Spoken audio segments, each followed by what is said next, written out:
So this morning is we're going to take a different tact, or different speed with things. We're going to do some energetic practices. One thing with me, my background with the energetics is long. As far as martial arts for me was, most people I do things backwards. I always tell Dwayne to do things backwards, but he said no, it's just my path. Because a lot of people get into martial arts when they're young, and they learn the hard stuff, and then they ease off into the softer things. I did things actually opposite. So I've been doing the breathing practices, and not this one specifically, but a lot of things like this for 40 years. And then as the martial arts came along, I had some friends that knew Grandmaster Phipps. And actually, I knew his brother. I've known his brother that passed away recently for a long, long time. And he started teaching them some things with energetics. And they knew that I was practicing some things. And they came to me and they said, "Do you know this technique?" And I said, "Sure." He was teaching them Breath of Fire, which is a Buddhist type, breathing practice. I said, "Yeah, I know those." So it sparked my interest on the things that he was showing them. I said, because I've been doing that for a while, and that's really what started my relationship with him. And we started talking on a deeper level with some of the energetic practices. Of course, the martial arts, like I said, okay, well I'll look at it from this way, and I'm glad I did. I met Master Howie. It was interesting how we met also, because things happen in the martial world, whether you know it or not, whether you see it this way or not, is alive. Okay, so there's more to it, moving around than even we can see with our own eyes. So I got thinking when I was doing martial arts, I'd love to learn bow staff. Well, Dwayne showed up. We learned bow staff. We learned the dragon tail bow form. So from that time, we became fast friends, and I really value his friendship and the things that we've done together as far as conversations and stuff like that. We found a place where we can, share things and share the way things go. But with Grandmaster Phipps myself, one of his requirements for me was a daily breathing practice. That's what we did. Every day he said, you got to take some time. You got to just set a time aside that you do this breathing practice. And for us, there was movement, there was things that he taught me to do, but most of it was here. The breath in the mind, and the still practice, the stillness of it. And it's funny with the arts they call Qigong, or those kind of things, which this is a Qigong practice. You've got movement to facilitate the breath, just like you do in Tai Chi or any of the internal arts. But when it gets to be the higher parts of the practice, the movement starts going away, and it's stillness. It's all mind, that directs the chi. It flows it up through, you hear these fire channel comes up the back, and the water channel goes down the front. So you see your mind leads that energy in these different channels, and these main rivers that go up the legs and the inside of the legs and around through the arms. All this stuff flows. So when we're doing temple breathing, which is a practice that I've done for a long time, I used to get up every morning and do this practice. I'd go outside. I had a little place outside, and I would practice my temple breathing, and also some just standing postures, like hugging the tree and things like this, and standing postures that I would do every day. And what that does for you over a period of time, if you do it daily, and Grandmaster Phipps' suggestion with the breathing practice was always to do things, you have a time in the morning and a time in the evening. Now I know we all live hectic lives sometimes, but sometimes you got to find a space and a time just to do that. So every day I get up, try to get up earlier before anybody else is stirring in the house, so I'm not disturbed, and I, kind of take a shower or whatever, and I'll go sit for 25, 30 minutes. And that's, like a meditative, watch the breath. Just try to empty the mind every day. That's something you need to do every day. And this temple breathing is something that you can do for a daily practice. But what I will suggest is that you find a time to do it, and you find a space to do it in, and you do that each day. Like I said, I know sometimes you have to find a time, that nobody's going to be bothering you and aggravating you, and noises and bings and bangs. It's hard to do sometimes, isn't it? So that's what we try to do, is we try to find a time to do this. But I think with this kind of practice, I practice it pretty solid. This one, and there's other practices that I've done also over a period of time that are Tai Chi-like, that I'm actually authorized to teach from Michael Wynn. I learned some things in the mountains, so he's authorized me to teach some things. But over a period of time, I'm talking about a year and a half, something like that, you'll start to notice subtly that you don't get sick as much. And then when you do, you get over it quicker. So you're starting to build internally, these organs, and what we'll look at a little bit. Also, some of the breathing practices that touch the major organs in the body, or the organ spirits. I'll say the organ spirits, and that's the basis of Chinese medicine. It's 5-element theory. Okay, so that's been around for 5,000 years. It's been around a long time, and there's hundreds of these kinds of practices. This is not the only one. You find one you might like. This one you might practice it for a while, and you might find something different. But the thing of it is this kind of practice is not necessarily something you're going to come in here and you're going to come to class tonight and say, we're going to learn temple breathing tonight. And you do, this is something you share with your students if they want to learn it. You hope that they do, and it becomes their personal practice. This is something for your personal practice. It's not something that you're necessarily going to take back to your school and teach all your students. But it's something that I hope that you'll keep and use for your own personal growth.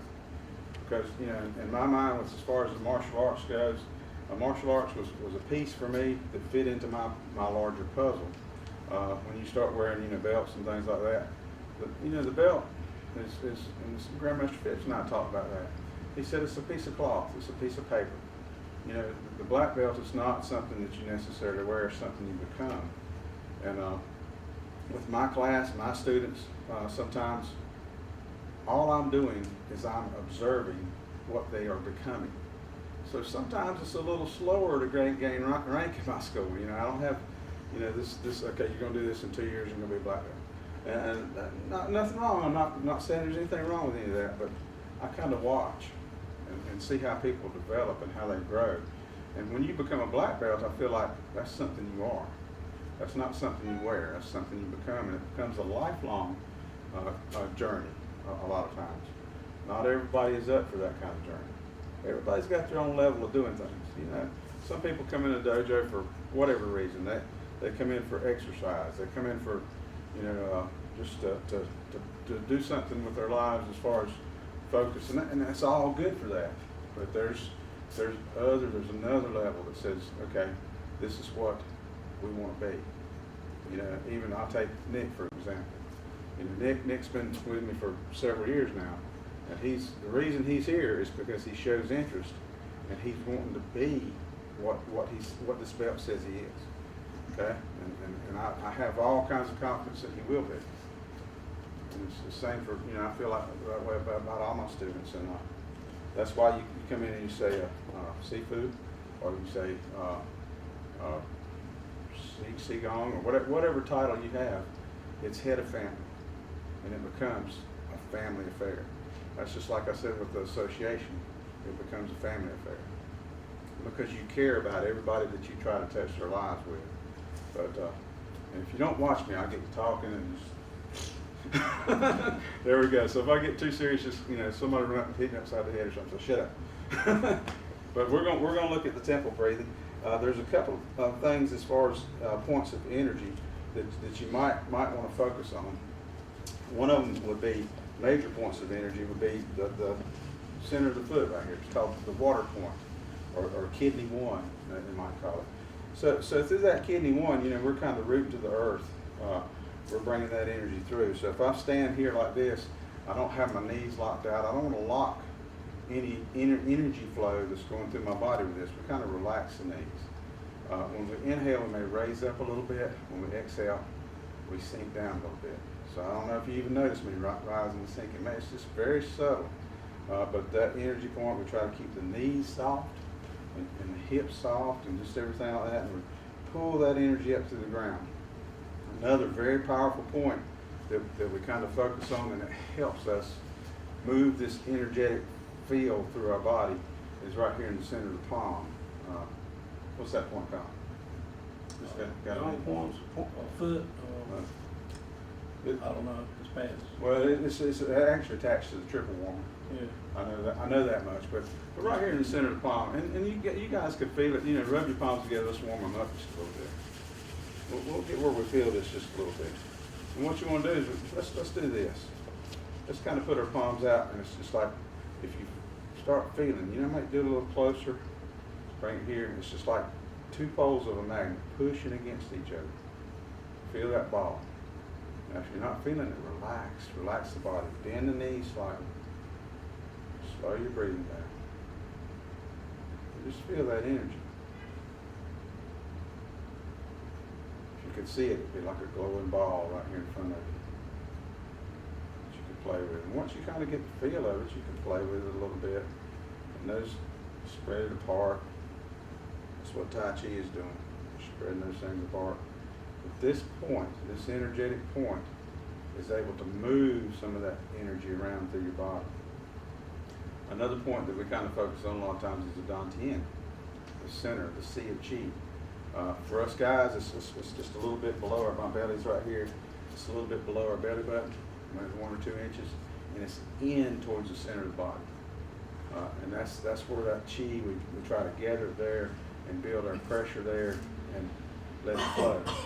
Now, Chi is not always, you know, and I know as martial artists, we say, okay, I'm going to build my Chi, and it's a Fajin, you know, I put that through. This is for personal growth. This is for health benefits. We move this stuff around, and it's not an angry Chi, it's a smiling Chi. So we smile, you know, we smile to all the organs, we smile to the heart, and to the kidneys back here, and the liver over here, and the spleen, and different things like that. We want these parts in our body to be happy. So when we're trying to do this, we try to find a happy place. So when we're doing this, to do it. So we're going to start our breathing practice. It's a very simple practice, not many movements to it. So what we'll do is we'll come here and we'll get in just a relaxed stance. This is sort of like the bear stance we did yesterday with Lee Kwan. It's maybe not quite as wide, but we're just a relaxed stance we're going to do. And we're going to do a movement called sinking the Chi. We did this at the first part of the form yesterday. So we're going to do this a few times just to get the feel of it. So remember, we've got these energy points in our hands, and we're coming up over our head, and we're coming down through here. So as we do this, we inhale up, exhale down, slow the breathing down. And I'll make a couple of points while we're doing this movement. In this society that we live in, our breathing starts to become higher and higher in our chest. When you're a baby, if you watch the way they breathe through their bellies. So we're going to bring this down to our belly level and move that diaphragm. If the breathing feels uncomfortable or tight, move the belly, use the diaphragm. Inhale and exhale. We want to slow the breath down until it matches our movements. The movement leads the breathing.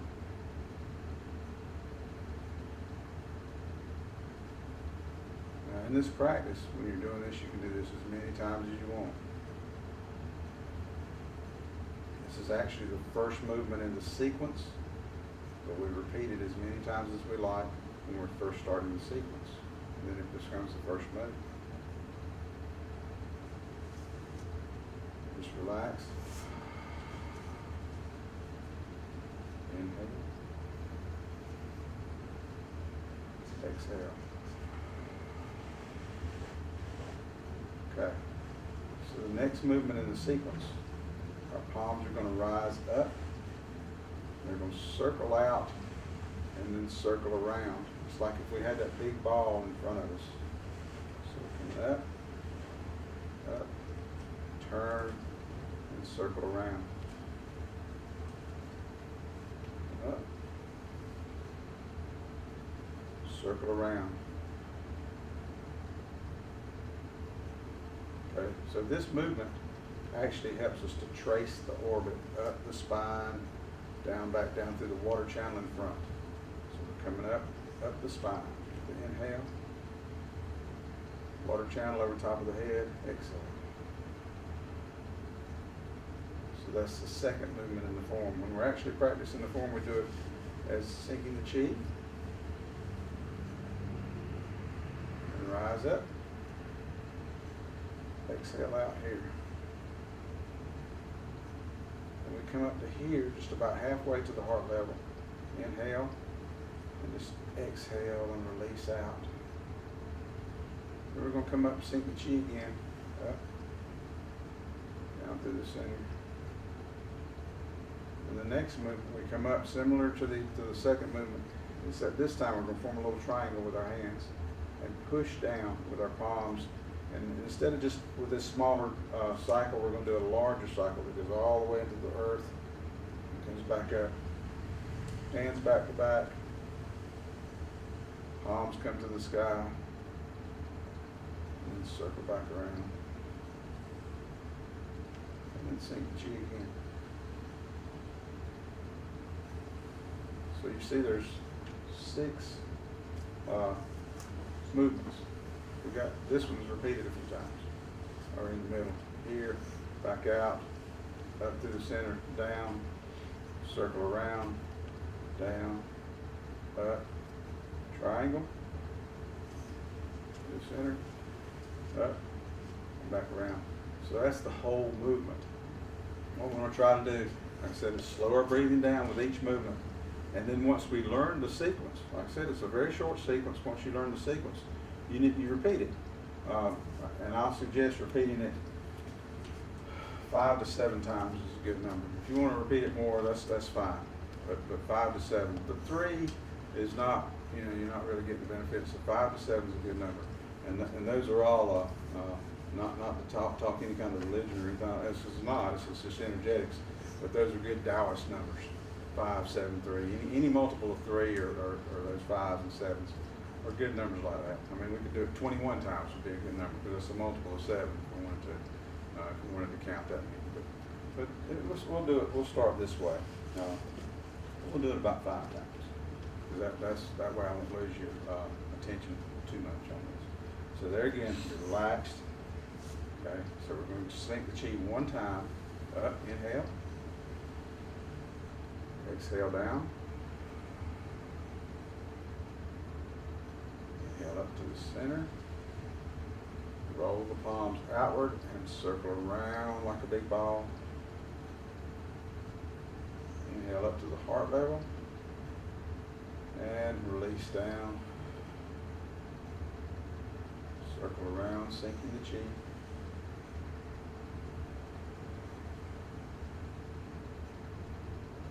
Come up. Form the triangle. Push down. Relax. Exhale.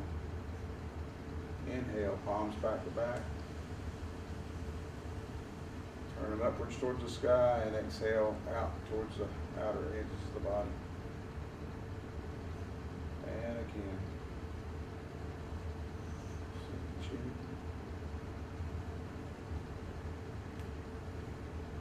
chi. Up. Circle out. Up to the heart level. Relax down. Circle over. Relax down. Up. Triangle. Up through the center. Palms up. Circle out. Cycle number 2. Again. 3rd cycle.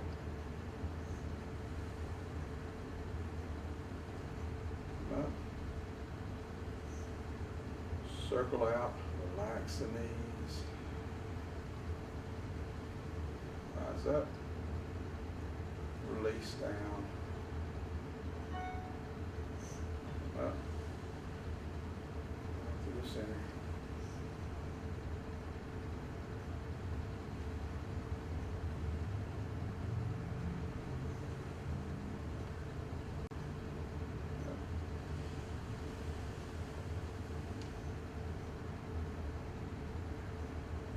Slow the breath.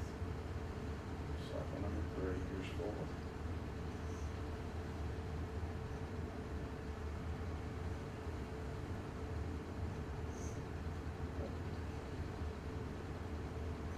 Circle. Back to the heart level. Release.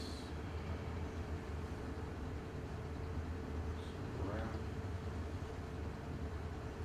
Stand. Lift up. Form the triangle. Circle large, circle down through the earth. Up through the shooting channel through the middle of the body.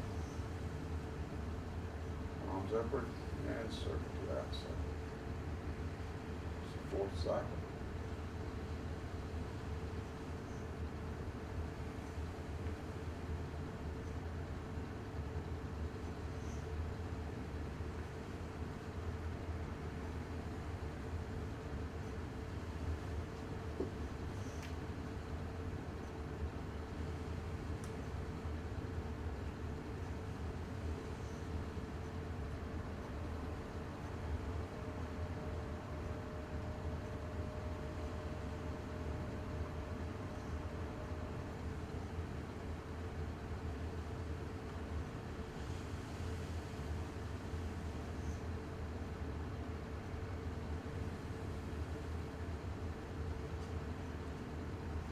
We're going to come across and sink the chi several times to close the form. We'll do that about 5 times also. So there's 1,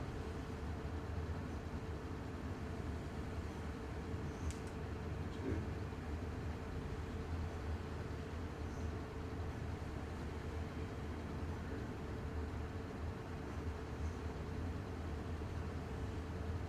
4.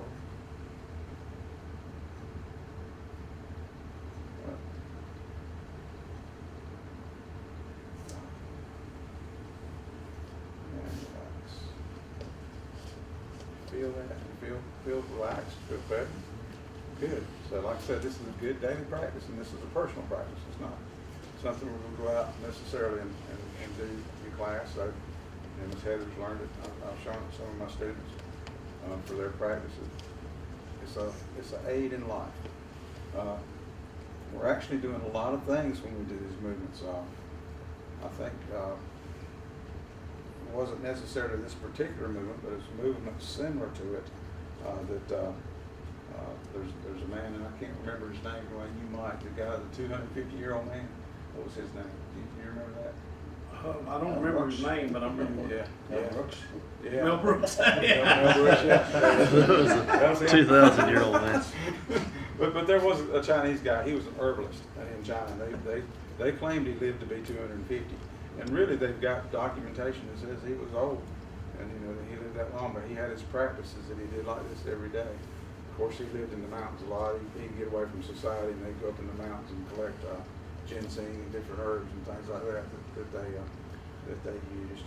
But it does help with longevity, because what we're doing when we do these movements, if you come here in like the heart level, it comes and you just feel things just drain out, just release and let go. So all those toxins that kind of find places in the body to hide.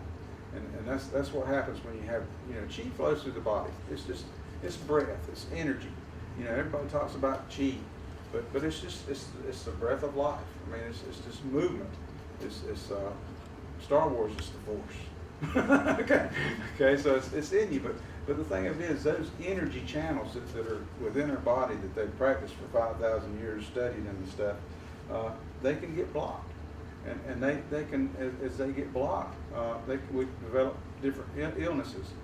And the energy flows different during different times of the year.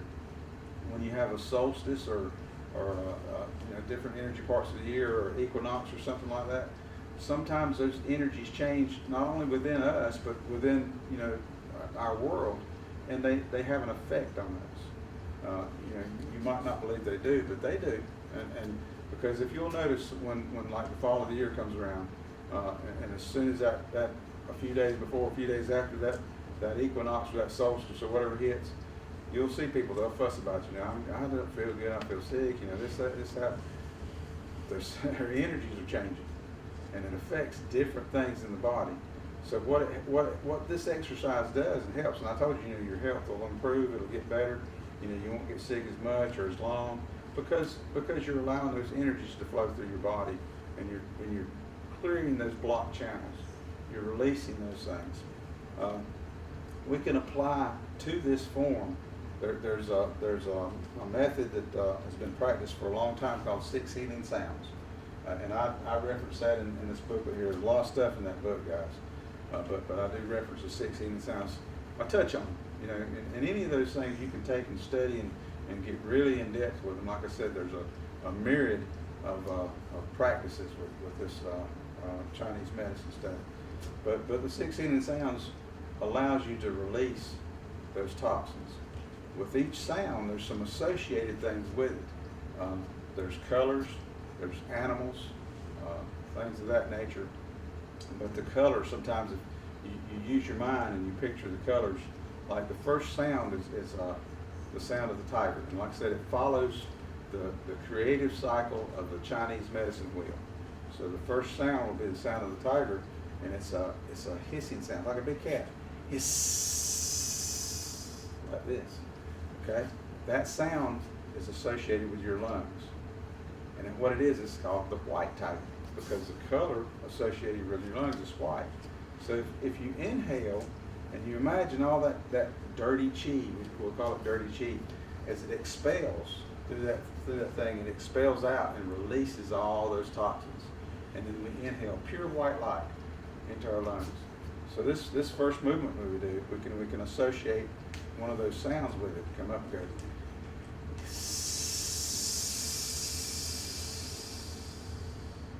That would be our first sound. And like I said, it's following the creative cycle of the Chinese medicine wheel. So the next sound that we're going to get to, or the next organ from the lungs, will be the kidneys. Okay, so that's the water sound. And the animal that's associated with that is a bear. So, we normally associate water with the color blue, which it is, but the deeper the blue, the better.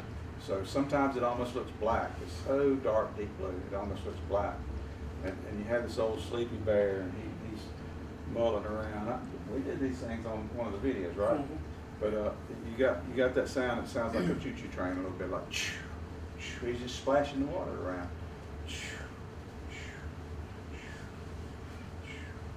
So you can take that sound that's associated with the kidneys, the deep dark color blue, and there again, you're just releasing that. So your first movement would be the tiger as you hiss. Next movement comes up, and we go. We'll release that water sound. We come up here, next movement.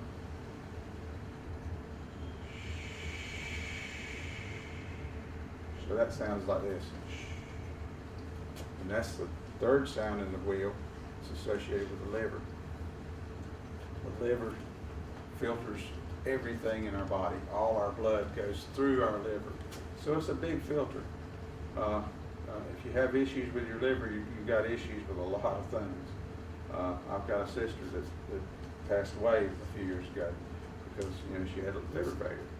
And that's not from anything that she did. It's just something that happened to her. But the color associated with that is green, and it's the deer. It's the animal that they associate with that. So you want that to be a healthy, nice color, bright green. But any toxins in there, as you're doing these things, you just let them go. You release them and amplify this sound a little bit. This sound. The next sound that we can put with this form, and it doesn't necessarily go with what we're doing, but it does because of the movements are they match. So to be able to use these things, there's a lot of things that you can do with 6 healing sounds. The next sound up on the medicine wheel would be the heart. So what color is that? Red. So we'll associate that with red. And we want our heart good and strong. So the sound with that is a release like,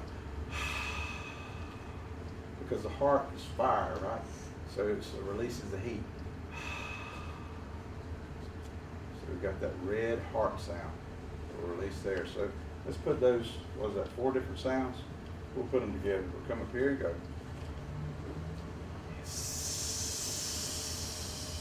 Big tiger, big cat. Up here, bear.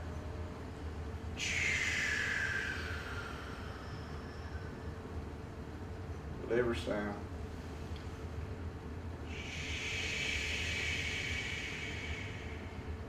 And the heart.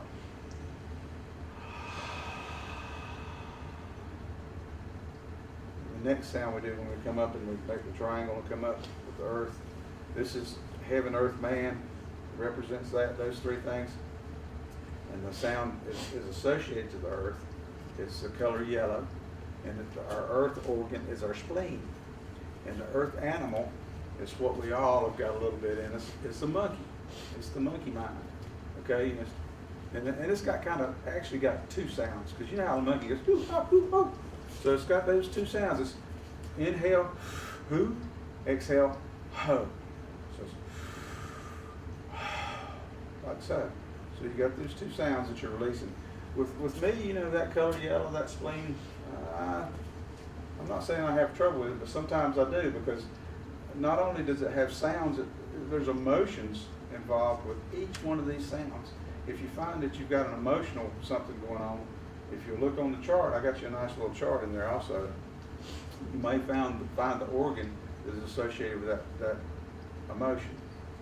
So the monkey, I think, you see, anxiety is the monkey. He gets anxious about things. You see the monkey, he picks up his banana, he's looking around, you know, he won't know if somebody's gonna steal it, throws it down, you know, he's like, oh, you know, monkeys, they get anxious about things.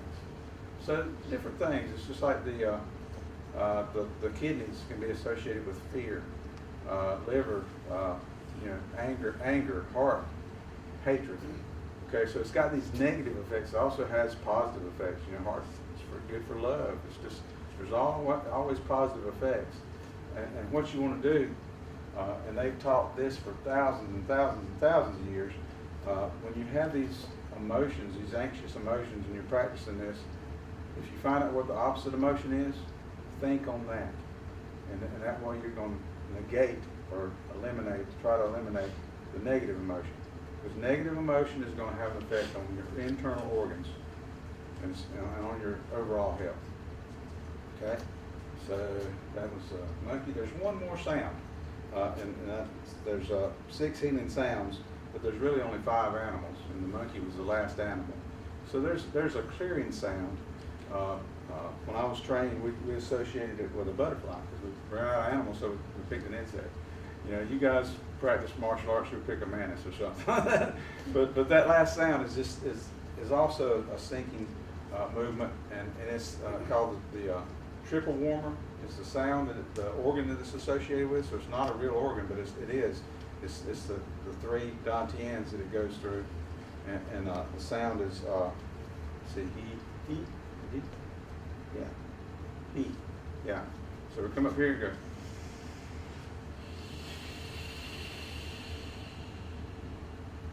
So color, I hit a color aspect on everything.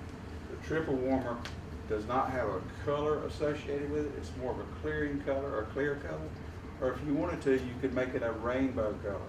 That's why you put the butterfly to it. It's got all the colors and stuff. So let's go through it and let's try to enunciate these sounds. And by the way, you're sitting there wondering to yourself, I know, how's this associated with the martial arts? It is, guys, because they talked about 6 healing sounds in the 72 arts of Shaolin. If you've ever read those 72 arts, the different things they practice in the Shaolin temples, this is one of them. So it's not something I'm going out here on the street and grabbing in. It's martial arts. It comes from old school martial arts from Shaolin practice. they practice these things for their health. Okay, so we'll go through our movement and we'll try to associate a sound with it. Okay, come up. Tiger goes hiss. Bear sound comes up, inhale, and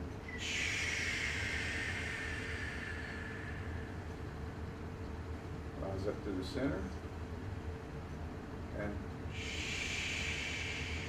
is the liver sound. Over the top, and the heart sound.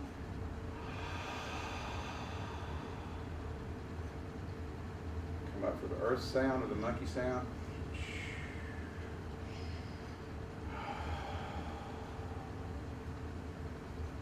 And up through the center, and the triple warmer.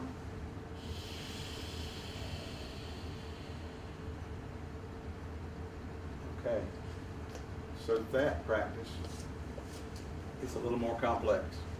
It's a little more to think about. So if you do adopt this breathing practice, I suggest that you just do the breathing practice. You know, do that for a while. Get where that's just natural to you. You don't have to think about these movements. They just flow like they're supposed to.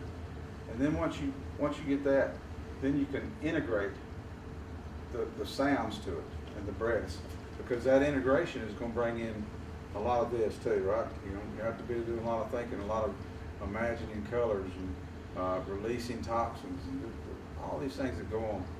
So this is like with the form that we talked about yesterday, the Li Quan. It's a very short, simple form, but it becomes very deep. So this too is something that's short, simple, right straight to the point, but it gets deeper and deeper and deeper. The more we practice it, the more we think about it. It comes from centuries old tradition. Okay? Any questions on that so far? How's my time running today?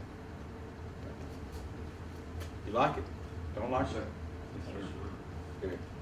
Okay. All right. What I want to do, since we're all in this kind of mood, let's go ahead and rotate our hips a little bit. Let's loosen back up some. We've been standing for a while. Both directions. There again, release the arms back and forth.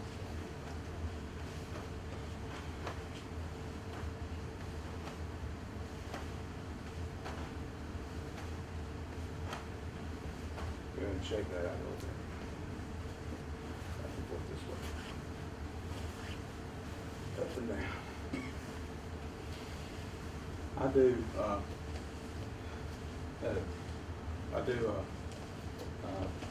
Like I said, I've done that practice for a long time, but also the healing sounds with my daughter. I've got a daughter with special needs, and we exercise every evening. She's got some hip issues and different things. So what I do with her helps her with that. It's kept her from having to have a hip replacement surgery so far. But also we do the healing sounds. And then we'll do the movements. That I showed you, like the monkey or the deer. His antlers grow out and back and forth. Or the crane. We associate the crane with the heart. We'll come up, try to stand on one foot. Of course, she doesn't do that too much, but I'll do it with her. And then the monkey, he kind of comes up like this, because the monkey has, there's some points here, on the big toes and stuff like that. But earth points. So that we're actually focusing on a lot of these energy points within the body, which there again, I know next to nothing about that when it comes to, what it really takes to learn, like acupuncture or point therapy or stuff like that. That becomes very, very complex. And I don't personally know anybody in this country that is really versed in that. I've known some massage therapists and stuff, like Crystal does. She's studied in it, and so she knows some things about point therapy. But all that's involved in this. So what I want to do is we're going to go back over the Li Quan form, but we're going to do it different. We're going to take it and make it a different form. We're going to make it an energetic form, because I kind of touched on this yesterday. So once we get to here, and we won't worry about a ray or anything like that. This first movement that we did in our ray, actually, as we come out, we did this. We circled out, we opened up, and we came. What was that? That was sinking the chi. So there that is in the form. So we can take something like Li Kuan and make it more of a Tai Chi-like form. So as we do our movements, as we come up here and we do this outside waving palm, the first movement, this energy point, I want you to feel, it's like if you had thick air right here, kind of feel that movement, push it out against that movement. Then circle it up. And then feel the palms of the hands. We're not going to grab or close, we're just going to pull back. Okay? So let's do that just a little bit. So now that our energy's flowing internally and we've got all this going on here, we're going to do this. We'll start off sinking the chi.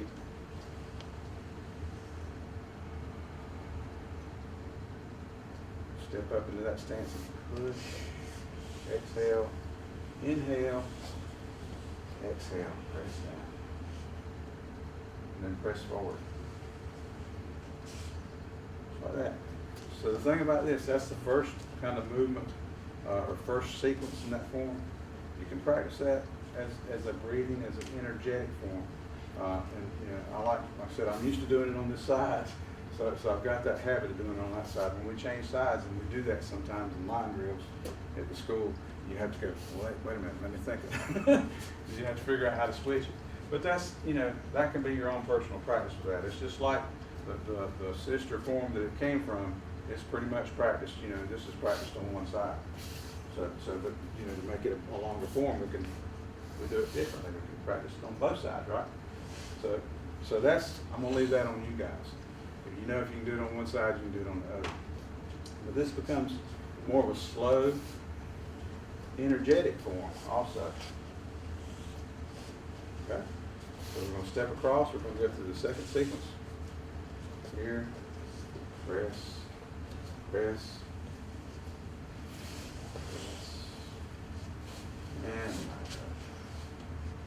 okay. So we can play with that just like that. Now here's the real kicker on this whole form. We've got this part in the middle where we did this right here. We did the high and the low. So we can take that part of the form, and we're going to do a thing. I was taught, like I said, from some of my Dallas buddies, a thing called earth pulse. Just like this. We're using the quad or the hip joint to do that. We can also do it with this movement, with this plate palm and press palm. So we want to kind of keep it low. As this presses down on this side, you're shifting your weight to this side using the hip joint, the biggest joint in the body, to put that energy down through the earth. And come up, we rise up, press down, back to the right. Press down, back and forth. We're just kind of back and forth with that movement. Feel the shift. Now the thing about this movement right here, this earth pulsing movement, this doesn't work doing it a few times. This works doing it 10 minutes or longer, okay? We're starting, and it takes a minute. Now you got to keep your feet flat on the floor because we're going through what? That water point, the base of our foot. So we're connecting to the earth. And after a while, this movement is like a bicycle pump where you pump up a tire, pressure, pressure, pressure. So we begin building chi pressure. And you don't feel it after 2 or 3 movements. You feel it after a while, after 5 minutes, 10 minutes. If you've got the stamina, 20 minutes. But you really have to relax the hips. You can't tighten that up. You have to relax it and let it connect to the earth back and forth. So there's another Qigong practice that's within the form that you learned yesterday. We also have these movements that you can come up once you do that earth pulse and you got all that chi build up. You spread it out, open it up. Spread it out this way.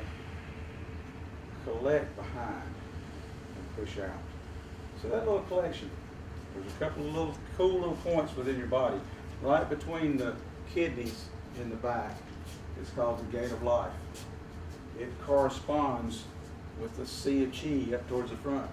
So you're actually pulling that fire energy from the back, that red fire energy, and pushing it through, out through the water channel. So if you wanted to picture a color with that, you could picture red. It clears up, it comes out blue.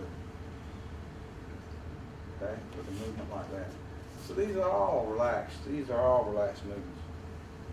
Okay, so our Phoenix eye, upper turning Phoenix palm, or this right here, we'll just do this way. We'll open the palm, we'll come out here and we'll gather. We'll gather that energy, circle it back, and press it out. Gather it in, circle it back, press it out. You can do this as many times as you like. And you should start feeling that ball, that energy ball in the palm of your hand, feeling that energy push. You come here, inhaling, exhale. Do that a few times on that side. And then we'll come over here and do it on this side some.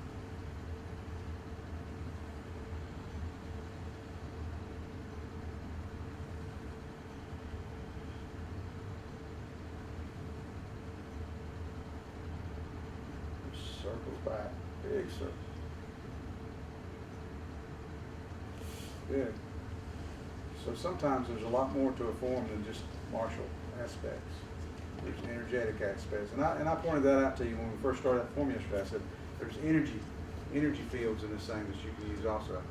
So that's how that little bitty form and the little bitty things that I've shown you become deeper and deeper and deeper. But this is the key. And you guys, I'm talking to the choir right now on this stuff. The key to it is practice. It's finding the time to do it every day for yourself. And that's something, for your students, the guys that have, teaching, you have to convince your students that this is a daily practice. It's not something that they come in on Mondays and Wednesdays or Tuesdays and Thursdays. They do it for 45 minutes or an hour and a half or whatever, and then they're done for the whole week. It's really hard to progress that way and get training that way.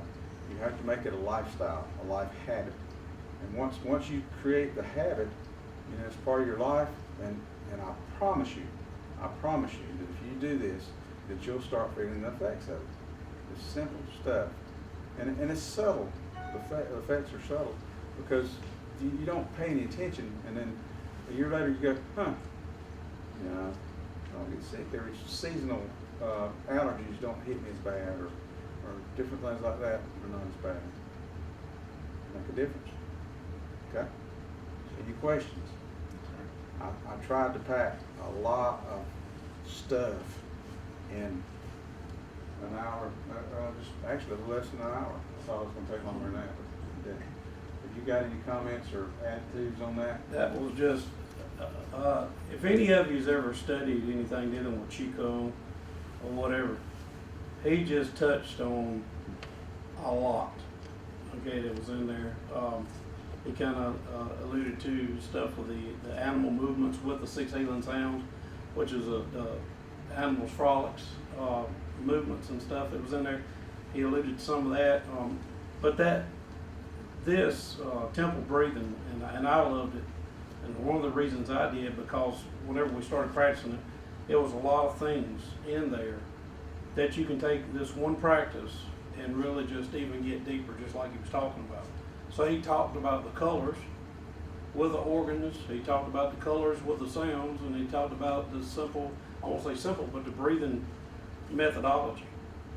And whenever you're doing that with a student or teaching that, especially with Qigong, it kind of gets them, they got to think on that movement and stuff. And what that does, it kind of brings it quietens that mind. But there's just so much of what he just talked about. And I looked in the book and I looked back through the temple breathing exercise. He has those sounds with that temple breathing movement. And and I think he's got the color chart, the wheel that goes with it that's in there with the 5-element theory and stuff like that. If some of you ever studied some of the 5-element theory or even traditional Chinese medicine, that goes along with that. So that's a good resource right there too. There's a lot in what he just did there in that hour. And there's even more. There's more that goes with it. He alluded to that thing with the chakras.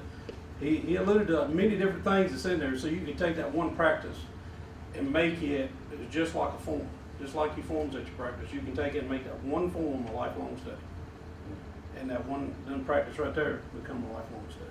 I mean, I don't, for me, I'm sitting here doing this in front of you guys, but I can feel it. I mean, after I do this for an hour now, I can feel the energy flowing. it's theirs. And you should be able, after a while, you know, after some practice, you should be able to feel that. Grandmaster Phipps always said, you know, after so many years of doing this, you should feel the chi move. You should almost feel it like your blood. You feel it flowing through your body. If not, you're not practicing enough or right, or you know, something. There's something blocking your progression in his mind. You know, he was pretty. I hate to say strict, but he had his ways, and he said you should start feeling that energetic, and actually to build. That's the way he judged things. If you felt this, you know, you want to know what did you feel? If you felt this, he knew that you were at a point. He said, okay, I can show you this now. We'll go from this. And with him, like I said, my practice started out as energetic practice. And I spent time, you know, in a ashram, what they call it's a dojo for meditators, and practiced under a guy that had studied with a Buddhist monk or something like that. I didn't study Buddhism, but I studied meditation, and I learned how to feel energies of other people. Sometimes you feel other people's energy. That's part of your martial practice too. As you're walking down the sidewalk, you know, something sometimes tells you, well, I'm gonna go on this side of the street, because you feel those things. And I can remember a guy that was in the ashram. We were meditating, and all of a sudden he lost contact with his body. He panicked. I mean, he started, I can't find my body again. He freaked out. They had to get him up, move to another room. But the thing of it is, the energy was so strong in that room that night that that energy that was in the whole room affected him in that way. And we would sit, you know, in a cross-legged position on a pillow and stuff, and some nights, you know, it hurts your back. You're sitting there trying to stay straight. Not that night. That night was like something was just holding you air straight up. You just feel it. So those senses, those things like that begin to develop through a practice of this nature will also help you in your martial, you know, thing. You might, you know, okay, I don't feel, you know, I'm gonna stand over here or something like that. It's all part of it. It's all part of it. That's why these guys practiced it in the Shaolin Temple for so many years, and things like that. And in a way, it's a different culture that we're studying. And I told you the other day that I'm an American, and a lot of times I speak in English and not necessarily Japanese terms or Chinese even. But so we're looking at some things that are a different culture, but they are good for us too. I will say this about the breathing practice. There's a lot of breathing practices out there. Some of them are like breathe in to a count of 7, hold it to a count of 4, exhale to a count of 9, or something like that. Not this one. This some of those other breathing practices can actually be harmful to your health if you're not careful. This one is not, because all we're doing is we're inhaling and we're not holding our breath. We're just letting it naturally turn around into our exhale. Grandmaster Phipps was really animate about that. He said, don't hold the breath, let it come in. And I know sometimes we come in and we go, hold it, exhale. Not this practice. Just let it flow. Let it relax.